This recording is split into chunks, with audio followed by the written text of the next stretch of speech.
యేసుక్రీస్తు ప్రశస్తమైన నామమున నా తోటి దైవ సేవకులకును మా ఆత్మీయ బిడ్డలకును నా శుభములు వందనాలు తెలుపుతూ ఉన్నాను. క్రీస్తునందు ప్రియమైన దైవ జనాంగమా, రేపటి నుండి లెంట్ డేస్ స్టార్ట్ అవుతాయి. అనగా భస్మ బుధవారము, శ్రమల దినాలు అంటారు, ఫాస్టింగ్ డేస్ అంటారు. సో ఈరోజు ప్రభువు నాకు ఇచ్చిన ప్రేరేపణను బట్టి లెంట్ డేస్ అనేవి దేవుని పద్ధతిన మానవుల పద్ధతిన అనే దాని మీద మనము కొంతసేపు ధ్యానం చేద్దాము. ధ్యానం చేసిన తరువాత లెంట్ డేస్ అనేవి మనము ఆచరించవచ్చా, ఆచరించమని బైబిల్ సెలవిస్తూ ఉందా, లేక ప్రభువు చెప్పాడా అన్న సంగతులను చూద్దాము. కొన్ని విషయాలు మనము ఆలోచన చేద్దాం. క్రీస్తు శకము 390వ సంవత్సరంలో, క్రీస్తు శకం 390లో లెంట్ డేస్ ప్రారంభాన్ని భస్మ బుధవారంగా జరపడం ప్రారంభించారు. 390లో ఏడి క్రీస్తు శకం.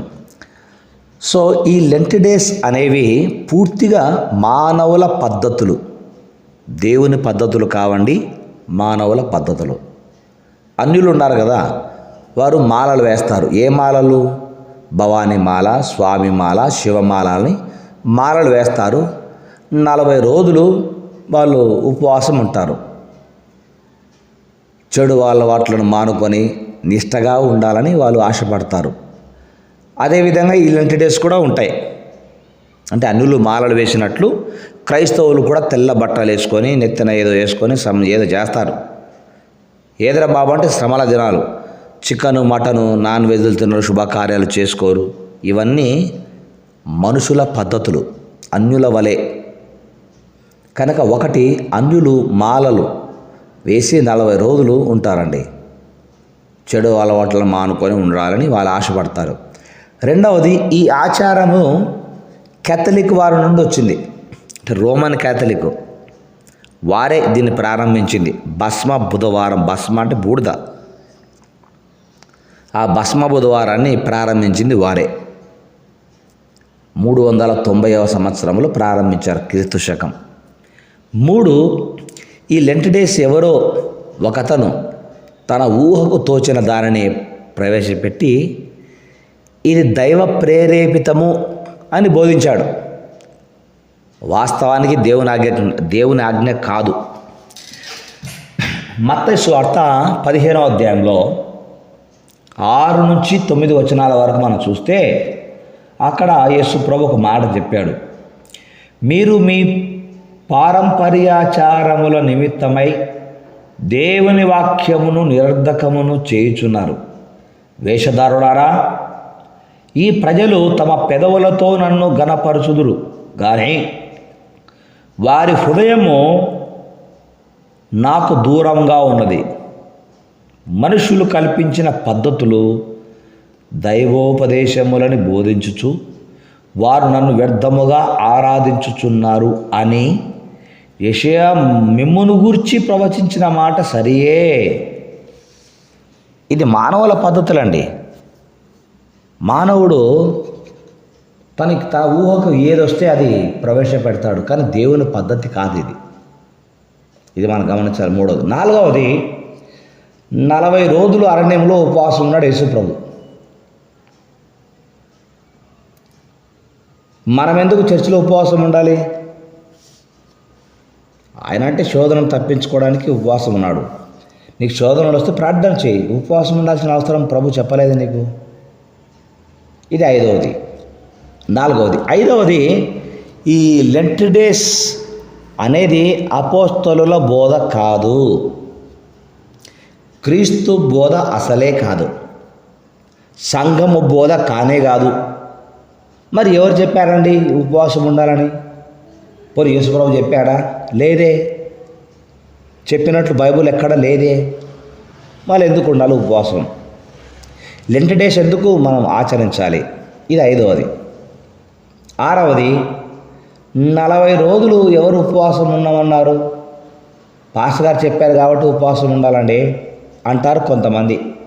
ఇది 6వది. ఎందుకంటే నువ్వు 40 రోజులు ఉపవాసం ఉంటున్నావా? ఎవరు చెప్పారండి? మా పాస్టర్ గారు చెప్పారండి. మీ పాస్టర్ గారికి ఎవరు చెప్పారండి? అబద్ధ బోధలు. 40 రోజులు ఉపవాసం ఉంటే బాగుంటుంది. చెడు అలవాట్లు, చెడు తలంపులను మానుకొని 40 రోజుల తర్వాత యథా రాజా తథా ప్రజలాగా ఉంటారు. జీవితాన్ని మార్చుకోవాలంటే ఉపవాసం ఉండాల్సిన అవసరం లేదు. 40 డేస్ పాటించాల్సిన అవసరం లేదు. లెంట్ డేస్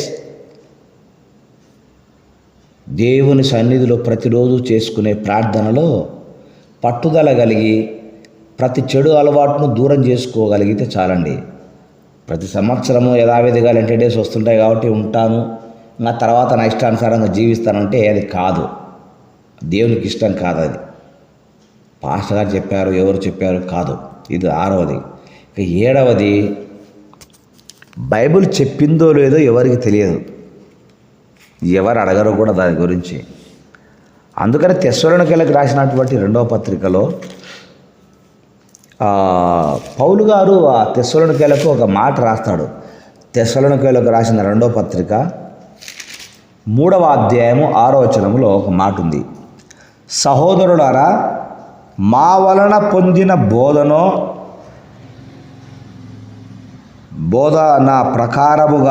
ప్రకారము కాక, సహోదరులారా మా వలన పొందిన బోధన ప్రకారము కాక అక్రమముగా నడుచుకొని ప్రతి సహోదరుని యొద్ద నుండి తొలగిపోవాలనని మన ప్రభు అయిన యేసుక్రీస్తు పేరట మీకు ఆజ్ఞాపించుచున్నాము. అంటే దీనిని, ఈ లెంట్ డేస్ను అపోస్తలులు కూడా అనుమతించలేదు. అక్కడ రాయబడిన మాట అదే. దీన్ని ఎవరు అడగరు. పాస్టర్ గారు లెంట్ డేస్ వచ్చాయి కదా, లెంట్ డేస్ అంటే ఏంటివి, అందులో మనం ఉపవాసం ఉండాలన్నా అడగరే పాస్టర్ని. ఉన్నామన్నాడు, ఉన్నాము. ఈ సమయంలో మనము యూదుల ఉపవాసం గురించి కొంత తెలుసుకోవడం మంచిది. యూదుల ఉపవాసం, వాళ్ళు ఉపవాసం ఉన్నారండి. వాళ్ళు ఎందుకు ఉపవాసం ఉన్నారో కొన్ని విషయాలు చూద్దాం. 1, యూదులు ఉపవాసం చేసినప్పుడు మొదటిగా వారి దేహానికి ముఖమును ఇచ్చే వస్త్రాలను తీసివేసి, దేహానికి సుఖమును ఇచ్చే వస్త్రాలను తీసివేసి అసౌకర్యంగా ఉండే గోనపట్టను ధరిస్తారు యూదులు ఉపవాసం ఉన్నప్పుడు. మనం గోనపట్ట వేసుకుంటావా ఉపవాసం ఉన్నప్పుడు? కాదు, మనం మంచి బట్టలు వేసుకోవాలి, చెండు కొట్టుకోవాలా, కానీ ఉపవాసం ఉండాలి. యూదులు అలా చేసేవాళ్ళు కాదు. 1. 2వది, తలపైన ధూళి పోసుకొని, అంటే బూడిద, ఆ బూడిదలో మూతి పెట్టి ఏడ్చేవారు. మనం ఏడుస్తావా? ఏడ్చాము. మరి ఏడ్చాలా? నువ్వు నెత్తిన బూడిద పోసుకోవాలా? పోసుకుంటున్నావా? అటు పోసుకుంటే ఉండు ఉపవాసములు, లేకపోతే ఉండొద్దు. క్రీస్తునందు ప్రియమైన దైవజనాంగమా, ఇవి యూదులు చేసేవారు. కనుక మనం జ్ఞాపకం చేసుకోవాల్సినటువంటి విషయం ఏంటంటే, ఈ ప్రపంచంలో అతి కఠినమైన నిష్టగా చేసే ఉపవాసం ఏదైనా ఉంది అంటే అది యూదులు చేసే ఉపవాసం మాత్రమే. కానీ దేవుడు కోరుకున్న ఉపవాసం ఏంటంటే, మన బట్టలను చింపుకొని, హృదయములను చింపుకొని దేవుని వైపు తిరగమని వాక్యం సెలవిస్తుంది. యోవేలు గ్రంథం 2వ అధ్యాయం 13వ వచనం, యెషయా గ్రంథము 58వ అధ్యాయం 3 నుంచి 8 వచనాలు. ఇది మనం గమనించాల. భస్మ బుధవారం, బూడిద దేనికి గుర్తు అంటే లోబడ్డానికి గుర్తు, లోబడుటకు నిదర్శనము.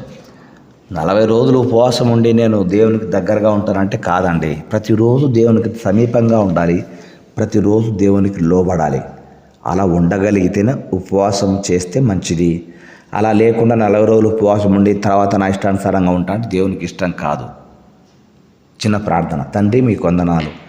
మీరు ఆశించిన విధముగా మేము ఉపవాసం ఉండే విధంగా సాయం చేయండి. మేము ఉపవాసం ఉన్నప్పుడు ఏం చేయాలో మీరు మాకు తెలియచేశారు. నిజమైన ఉపవాసము మేము తినకుండా దాచిపెట్టిన దాన్ని ఇతరులకు ఇవ్వడం, ఆ విధంగా ప్రేమించే గుణం మాకు దయచేయమని యేసు నామమున ప్రార్థిస్తున్నాము తండ్రి. ఆమెన్.